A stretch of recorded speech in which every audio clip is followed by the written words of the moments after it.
May tripod accessories pala tayo dito. So tara, tingnan natin kung ano ang laman niya sa loob.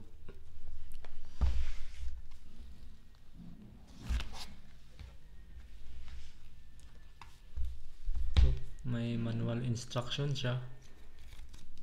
Ayun, kung paano siya gamitin. And ito yung item. Meron siyang, ito yung tripod.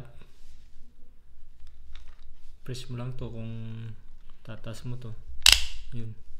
Pero mas maganda i-press mo to para mas madali. Yun.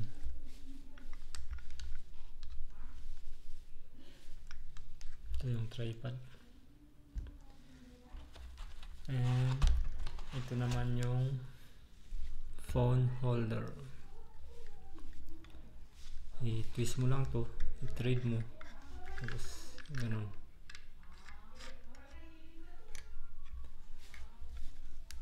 And ito naman is yung adjuster. Ayan.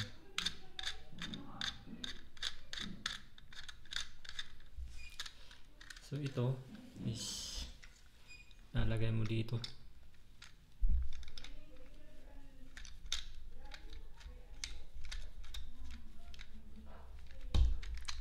Ayun, ganyan.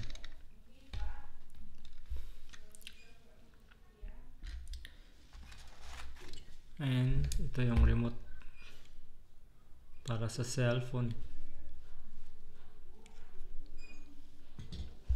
And meron siyang extra mount para sa mga action cam or GoPro.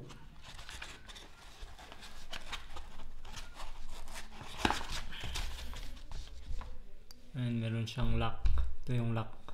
Lalagay mo yung GoPro mo dito and then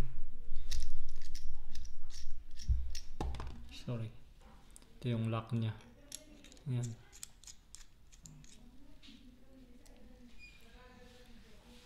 So ilalagay mo rin ito dito.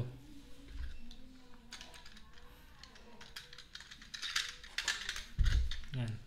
Dito rin.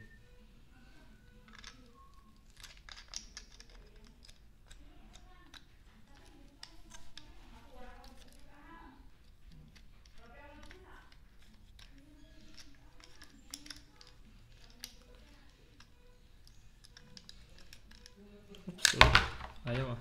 So basta yan, ito is here. Nilalagay mo lang dito kapag yung action cam. So yun lang.